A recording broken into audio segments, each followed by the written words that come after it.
ప్రేక్షకులందరూ నమస్కారం. ప్రస్తుతం మన స్టూడియోలో ప్రముఖ ఆధ్యాత్మికవేత్త ఆస్ట్రాలజర్ బ్రహ్మశ్రీ సుభాష్ శర్మ గారు మనతో ఉన్నారు.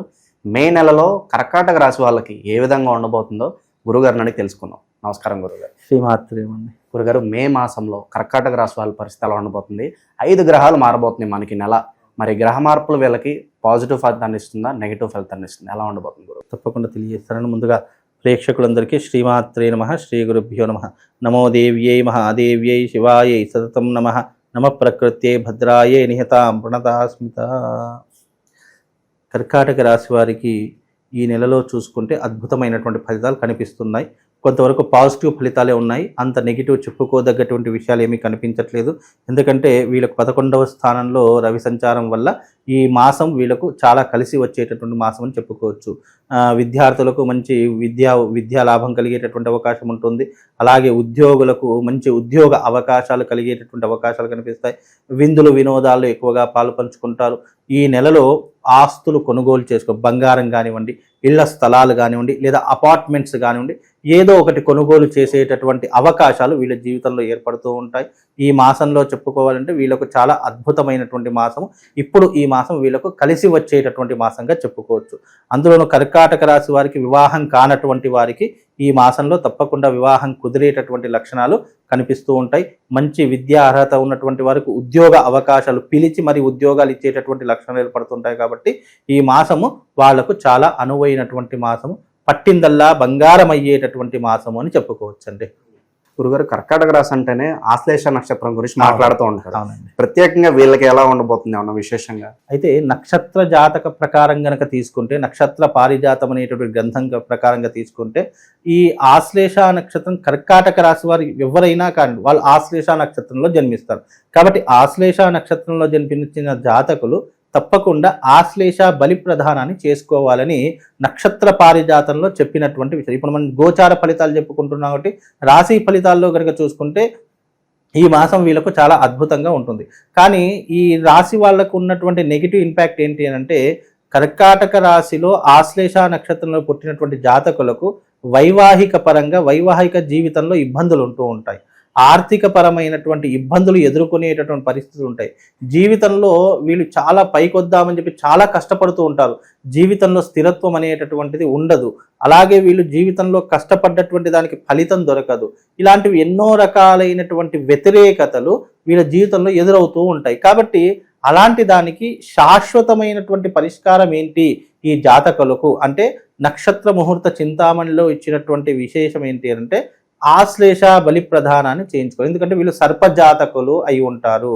కాబట్టి సర్పజాతకులు వీళ్ళ అధిదేవత కూడా సర్పమే కాబట్టి, వాసుకి అనే సర్పం కాబట్టి వీళ్ళకి ఏంటి అంటే కనుక ఆశ్లేష బలి ప్రధానం కనుక చేసుకుంటే ఇలాంటి వ్యతిరేకతలు ఏవైనా ఉన్నా వాటి నుంచి బయటపడవచ్చు అని చెప్పేటట్టు నక్షత్ర పారిజాతంలో చెప్పడం జరిగింది. గోచార ఫలితాల్లో అంటే రాశి ఫలితాల్లో చూసుకుంటే ఈ మాసం కొద్దిగా అనువైనటువంటి మాసమే. మీకు ఎవరికైనా ఈ విషయం తెలియకపోతే, మీది ఆశ్లేష నక్షత్రం అయి ఉంటే ప్రతి నెల ఆశ్లేష నక్షత్రం రోజున ఆశ్లేష బలి ప్రధానాన్ని తప్పకుండా సామూహికంగా మా పీఠం ఆధ్వర్యంలో చేయిస్తాం. కనుక మీరు చేయించుకోకుండా ఉన్నట్టయితే తప్పకుండా చేయించుకోండి. అది ఎప్పటికైనా మీ జీవిత కాలంలో ఒక్కరోజైనా సరే తప్పకుండా అది ఆశ్లేష బలి చేయించుకుంటే ఇలాంటి వ్యతిరేకతలు రాకుండా వాళ్ళ జీవితంలో హ్యాపీగా ఉండేటటువంటి లక్షణం. పెళ్ళైన వాళ్ళు చేయించుకోవాలి గురుగారు, లేకపోతే ఎవరైనా చేసుకోవచ్చు? ఎవరైనా వీళ్ళ యొక్క జీవితంలో పెళ్ళైనటువంటి వారు, పెళ్లి కానటువంటి వారు, విద్య నేర్చుకునేటటువంటి వారు, ఉద్యోగం చేస్తున్నటువంటి వారు ఎవరైనా సరే ఆశ్లేష నక్షత్రంలో పుట్టారు అంటే చాలు తప్పకుండా ఆశ్లేష బలి ప్రధానం చేసుకోవాలి.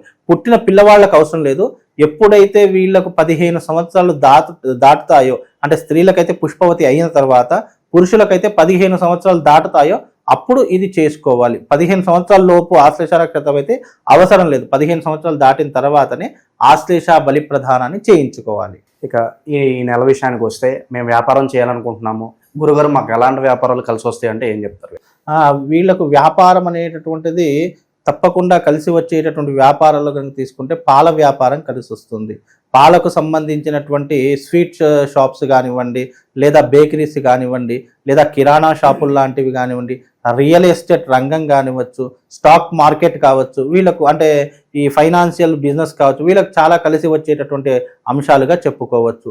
అందులోనూ వీళ్ళకు ఎక్కువగా కలిసి వచ్చేటటువంటిది పాల ఉత్పత్తి కేంద్రాలు కలిసి వస్తాయి. కాబట్టి ఇలాంటి బిజినెస్ కనుక పెట్టుకున్నట్టయితే తప్పకుండా వాళ్ళు రన్నింగ్ సక్సెస్ఫుల్గా నడుస్తారు.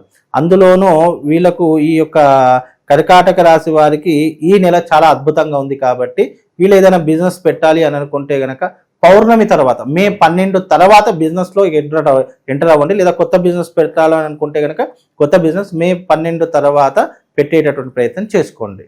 గురుగారు, ఎంత టాలెంట్ ఉన్నా కూడా అవకాశాలు లేకపోతే ఫలితం ఉండదు. అవకాశాలు గుర్తింపు పరంగా ఎలా ఉండబోతుంది ఈ నెల వీళ్ళకి? ఈ నెలలో కనుక చూసుకుంటే తప్పకుండా వీళ్ళకు గుర్తింపు వచ్చేటటువంటి లక్షణాలు కనిపిస్తాయి. మే 12వ తారీఖు తర్వాత అంటే పౌర్ణమి దాటింది. పౌర్ణమి తర్వాత వీళ్ళ జీవితం చాలా అద్భుతంగా ఉంటుందండి. అందులో ఏ సందేహం లేదు. ఈ మాసంలో ఒక్క 12 రోజులు కొద్దిగా ఇబ్బందులు ఉంటాయి తప్ప మిగతా రోజులన్నీ కూడా చాలా, ఈ మాసంలో అన్ని రోజులు చాలా కలిసి వస్తాయి. మీరు ఏ పని చేసుకోవాలనుకున్న, విద్య, ఉద్యోగము, లేదు అంటే వివాహము, ఇవన్నీ ఏం చేసుకోవాలంటే మే 12వ తారీఖు తర్వాత పెట్టుకోండి. ఆ 12వ తారీఖు తర్వాత పెట్టుకున్నటువంటి యోగ బలం ఏదైతే ఉంటుందో మీ జీవితాన్ని చాలా అద్భుతంగా తీర్చిదిద్దేటటువంటి లక్షణాలు వీళ్ళ జీవితంలో కనిపిస్తాయి. అలాగే విదేశాలకు వెళ్ళాలనుకున్నా, ఉద్యోగ ప్రయత్నాలు చేయాలనుకున్నా, డబ్బు సంపాదించాలనుకున్నా, లేదా మీరు ఏదైనా వ్యాపారం పెట్టాలనుకున్నా ఈ పౌర్ణమి తర్వాత పెట్టండి. తప్పకుండా వాళ్ళకు కలిసి వచ్చేటటువంటి యోగం కనిపిస్తుంది. పౌర్ణమి తర్వాత కలిసి వస్తుందని మాట్లాడుకుంటున్నాము, అయినప్పటికీ పలానా విషయంలో మీరు జాగ్రత్తగా లేకపోతే చిక్కుల్లో పడతారంటే ఏం చెప్తారు గురుగారు? అంటే ఇప్పుడు కొన్ని ప్రయత్నాలు మనం చేస్తున్నప్పుడు చిక్కులు చికాకులు వస్తూనే ఉంటాయి. అలాంటి చిక్కులు చికాకుల్లో పడకూడదు అని అంటే కనుక దైవిక ఆరాధన కానివ్వండి, లేదా నేను ఒక మంత్రం చెప్తాను, ఆ మంత్రాన్ని ఉచ్చారణ చేసుకునేటటువంటి ప్రయత్నం చేయండి. ముఖ్యంగా వీళ్ళకు అమ్మవారికి సంబంధించినటువంటి ఒక అద్భుతమైనటువంటి మంత్రం ఉంటుంది. మాణిక్య వీణా ముఫలాలయంతిం మదాలసాం మంజుల వాగ్విలాసాం మాహేంద్ర నీల ద్యుతికోమలాంగిం మాతంగ కన్యాం మనసా స్మరామి చతుర్భుజే చంద్రకళావతంసే కుచోన్నతే కుంకుమరాగశోనే పుండ్రేక్షుపాశాంకుశ పుష్పభానహస్తే నమస్తే నమస్తే జగదైకమాతః అనేటటువంటి మంత్రాన్ని వీళ్ళు ప్రతిరోజు, ఇది లలితా సహస్రనామాల్లో చివరిలో వస్తూ ఉంటుంది. ఈ యొక్క మంత్రాన్ని ఉచ్చరించడం, ఇది మాతంగి మంత్రము. ఈ మంత్రాన్ని ఉచ్చరించడం ద్వారా రాజయోగం సిద్ధిస్తుంది, ఉద్యోగం సిద్ధిస్తుంది, ఐశ్వర్యం సిద్ధిస్తుంది. అలాగే మంచి జీవితంలో ఒక ఉన్నత స్థాయికి వెళ్ళడానికి ఈ మంత్రము ఉపయోగపడుతుంది. ఇది రాజకీయ నాయకుల నుండి సినిమా సెలబ్రిటీస్ వరకు ఎవరైనా ఈ మంత్రాన్ని ఉచ్చరించడం ద్వారా అద్భుతమైనటువంటి అవకాశం, అంటే దశ తిరిగేటటువంటి అవకాశాలు కూడా ఈ మంత్రం ద్వారా కలుగుతాయని వ్యాస భగవానుడు చెప్పాడు ఇది ఈ మంత్రం గురించి. కాబట్టి ఈ మంత్రాన్ని ఉచ్చారణ చేసుకోవడం ద్వారా వీళ్ళకు నెగిటివ్ ఇంపాక్ట్ రాకుండా మంచి రాజయోగం సిద్ధించేటటువంటి అవకాశం కనిపిస్తుంది. సో నెగిటివ్ ఇంపాక్ట్ కోసం మంత్రం అయితే చెప్పారు. ఈ రోజుల్లో గురుగారు మనం పైకి వస్తున్నామన్నా, ఎదుగుతున్నామన్నా సొంత వాళ్ళే కిందకు లాగుతున్నారు, బంధువులే ఓర్చుకోలేకపోతున్నారు. వాస్తవం. మరి ఈ ప్రభావం నుంచి తప్పించుకోవడానికి వీళ్ళు విశేషంగా ఏం చేసుకుంటే బాగుంటుంది? అయితే ఈ నరఘోష, నరపీడ ఇవి ఏవైతే ఉన్నాయో అవన్నీ కూడా తప్పించుకోవాలి అని అనుకుంటే గనక 12వ తారీఖు మహాపౌర్ణమి, బుద్ధ పౌర్ణమి, వ్యాస పౌర్ణమి. కాబట్టి ఈ పౌర్ణమి రోజున మీరందరూ కూడా ఈ అరిష్ట నివారణ తంత్రయాగము, తిలహోమ తంత్రము, ఈ 2 యాగాలు నిర్వహించడం జరుగుతుంది, సామూహికంగా నిర్వహించడం జరుగుతుంది. అయితే ఈ పౌర్ణమి అనేటటువంటి చాలా విశేషమైనటువంటిది. కాబట్టి మీరు అన్నట్టుగా నెగిటివ్ ఇంపాక్ట్ నుంచి దూరం కావాలి అనుకుంటే తప్పకుండా ఈ యాగంలో, ఎందుకంటే కలియుగంలో మనిషి యొక్క నెగిటివ్ ఎనర్జీ దూరం చేసుకోవాలంటే అది కేవలం యజ్ఞ విధానం ద్వారానే సాధ్యపడుతుంది. ఎందుకంటే కృతయుగంలో దేవతలు నడిచేటటువంటి యుగంలో తపోశక్తి ద్వారా వాళ్ళు సాధన పొందేటటువంటి వారు. ఇక రాముడు నడిచేటటువంటి యుగము కృతయుగము. కృతయుగము త్రేతాయుగము. త్రేతాయుగంలో వచ్చేసరికి ఏమవుతుందంటే మంత్రదీక్షతో తపోశక్తిని సాధించేటటువంటి వారు. ద్వాపర యుగంలో యంత్రశక్తి ద్వారా తపశక్తిని సాధించేది. కలియుగానికి వచ్చేసరికి దేని ద్వారా సాధించేవారు అని అంటే యజ్ఞయాగాదుల ద్వారా అనేక పుణ్యాన్ని సాధించేటటువంటి ప్రయత్నాలు జరుగుతాయి. కాబట్టి ఈ యొక్క కలియుగంలో యజ్ఞం ద్వారానే పుణ్యం సంపాదించుకోవచ్చు, నెగిటివ్ని దూరం చేసుకోవచ్చు. కాబట్టి ఈ యజ్ఞంలో పాల్గొనండి. మీరు అన్నట్టుగా నెగిటివ్ ఇంపాక్ట్ రాదు. అలాగే వాళ్ళకు ఉన్నటువంటి నరఘోష, నరపీడ, అరిష్టములన్నీ కూడా తొలగిపోవడానికి ఈ యజ్ఞం చాలా ఉపయోగపడుతుందండి. ఇక గురుగారు, విశేషంగా దైవారాధన విషయానికి వస్తే ఏదన్నా రెమెడీస్ ప్రత్యేకంగా ఏమైనా చేసుకోవాల్సిన అవసరం ఉందా? ముఖ్యంగా కర్కాటక రాశి వారు ఆరాధించవలసినటువంటిది ఎవరిని అంటే సుబ్రహ్మణ్య స్వామిని ఆరాధన చేసుకోవాలి. ఎందుకంటే వీళ్ళకు అధిదేవత వాసుకి సర్పం కాబట్టి సుబ్రహ్మణ్య స్వామిని ఆరాధించుకోవడం, ప్రతి మంగళవారం రోజున ఉపవాసం ఉండడము వీళ్ళు ఆచరణ చేసుకుంటే కనుక కొంతలో కొంతవరకు ఉపశమనం కలుగుతుంది. అలాగే ఈ యొక్క కర్కాటక రాశి వారు తప్పకుండా ఉపవాస దీక్షతో పాటు సుబ్రహ్మణ్య స్వామి యొక్క ఆరాధన చేసుకోండి. వీలైతే మంగళవారం సుబ్రహ్మణ్య స్వామి దేవాలయానికి వెళ్ళి అక్కడ ఒక 11 ప్రదక్షిణలను చేసి ఒక 5 నిమిషాలు అక్కడ స్వామి వారి యొక్క నామస్మరణ చేసి మీరు ఏ పనికైనా వెళ్ళండి. అందులో మీకు తప్పకుండా విజయం కలుగుతుందండి. మే నెలలో కర్కాటక రాశి వాళ్ళకి ఏ విధంగా ఉండబోతుందో చాలా బాగా వివరించారు గురుగారు.